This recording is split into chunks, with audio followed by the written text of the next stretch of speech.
तेज प्रताप यादव भारतीय राजनीति के एक ऐसे नाम हैं जो हमेशा किसी न किसी वजह से सुर्खियों में रहते हैं। वे राष्ट्रीय जनता दल के प्रमुख लालू प्रसाद यादव और पूर्व मुख्यमंत्री राबड़ी देवी के बेटे हैं। तेज प्रताप का राजनीतिक सफर शुरू से ही उतार चढ़ाव भरा रहा है।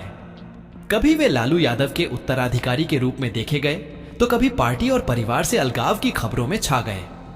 वर्ष 2025 में एक बार फिर उनका नाम चर्चा में आया जब खबरें आईं कि उन्होंने नई राजनीतिक पार्टी बना ली है।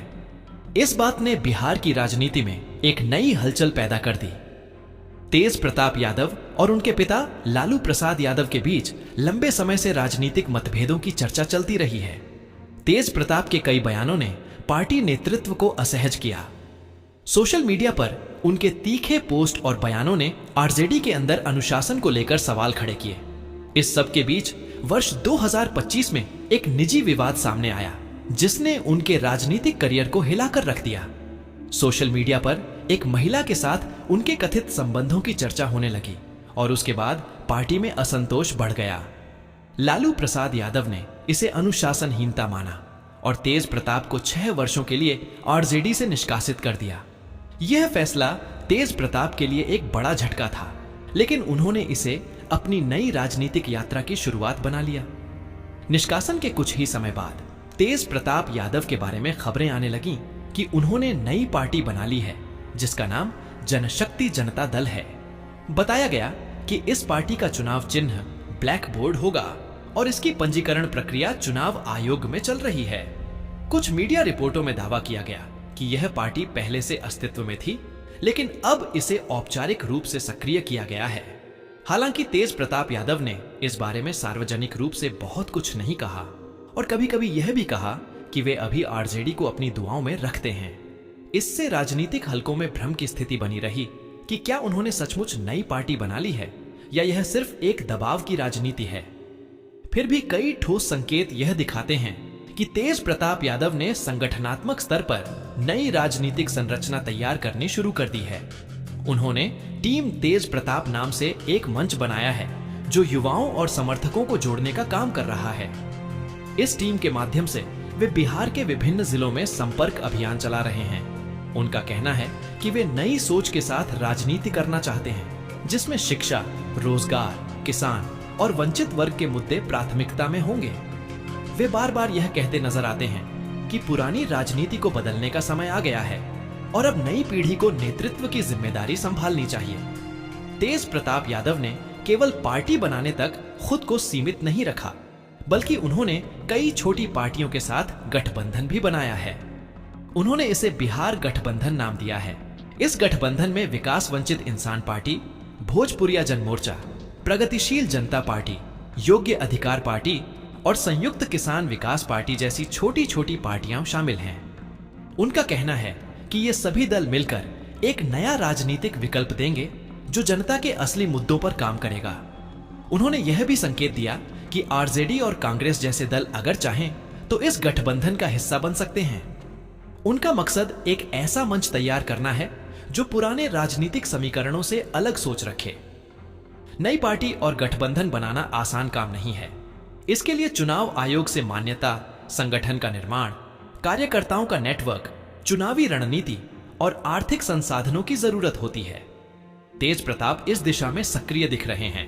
उन्होंने बिहार के कई जिलों में अपनी नई टीमों का गठन किया है और सोशल मीडिया पर अपने विचार खुलकर रख रहे हैं।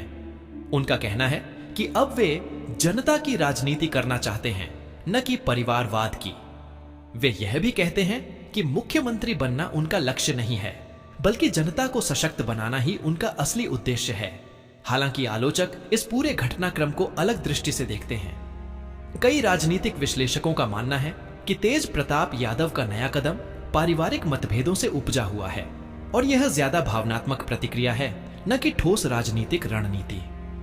कुछ लोगों का यह भी कहना है कि यह कदम आरजेडी के भीतर दबाव की राजनीति का हिस्सा है ताकि उन्हें दोबारा पार्टी में महत्व मिल सके। वहीं दूसरी ओर उनके समर्थक इसे एक साहसी कदम मानते हैं और कहते हैं कि तेज प्रताप यादव ने दिखा दिया कि वे सिर्फ पिता या भाई के नाम पर राजनीति नहीं करना चाहते, बल्कि अपनी अलग पहचान बनाना चाहते हैं। तेज प्रताप यादव की नई पार्टी और गठबंधन से बिहार की राजनीति में कई तरह के प्रभाव दिख सकते हैं।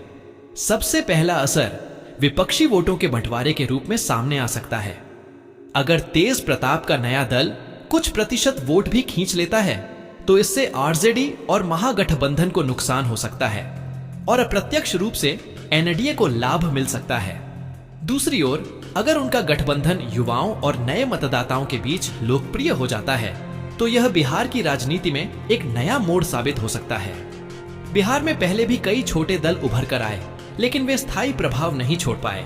तेज प्रताप के पास लालू यादव की छवि और राजनीतिक अनुभव का सहारा है जो उन्हें इन दलों से अलग पहचान दिला सकता है।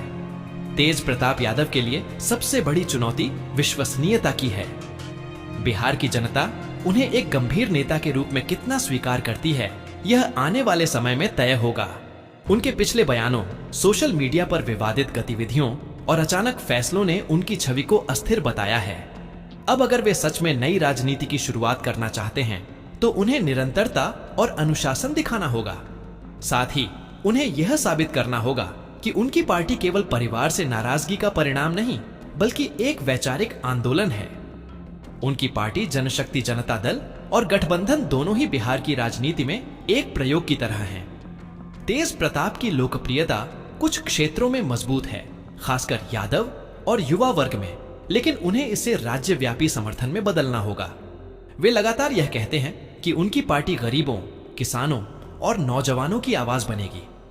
उन्होंने अपने बयानों में यह भी कहा है कि वे धर्म और अध्यात्म को राजनीति के साथ जोड़ना चाहते हैं ताकि समाज में नैतिकता की भावना बनी रहे। यह दृष्टिकोण उन्हें पारंपरिक नेताओं से अलग बनाता है।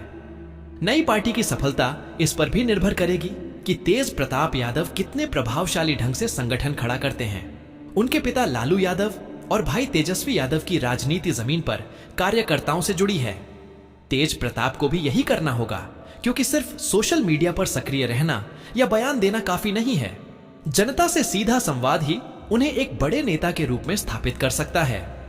उनके सामने यह चुनौती भी है कि बिहार की राजनीति में पहले से नीतीश कुमार, तेजस्वी यादव और अन्य बड़े नेता मौजूद हैं। ऐसे में अपनी जगह बनाना आसान नहीं होगा। फिलहाल इतना तो साफ है कि तेज प्रताप यादव ने अपने राजनीतिक जीवन में एक बड़ा मोड़ ले लिया है। चाहे वे इसे आधिकारिक रूप से पार्टी कहें या गठबंधन, उन्होंने आरजेडी से अलग अपनी पहचान बनाने की दिशा में कदम बढ़ा दिया है। उनकी पार्टी का नाम, प्रतीक और कार्यप्रणाली धीरे धीरे जनता के बीच पहुंच रही है। आने वाले विधानसभा चुनावों में यह देखना दिलचस्प होगा कि जनता उन्हें एक गंभीर विकल्प मानती है या नहीं। अगर वे अपने वादों को व्यवहार में लाते हैं तो वे बिहार की राजनीति में एक नई शक्ति बन सकते हैं। अंत में कहा जा सकता है कि तेज प्रताप यादव ने अपनी नई राह चुन ली है। उनका यह फैसला परिवार और पार्टी दोनों से अलग होकर अपनी अलग पहचान बनाने का प्रतीक है। राजनीति में सफलता समय और जनता के विश्वास से मिलती है। अब यह आने वाला वक्त तय करेगा कि जनशक्ति जनता दल बिहार की राजनीति में एक स्थायी दल के रूप में उभरता है या फिर यह भी उन कई छोटी पार्टियों की तरह इतिहास का हिस्सा बन जाता है जो कुछ समय के लिए चर्चा में रहीं और फिर गायब हो गईं। लेकिन इतना तो तय है कि तेज प्रताप यादव ने अपनी नई पार्टी बनाकर बिहार की राजनीति में एक नया अध्याय शुरू कर दिया है।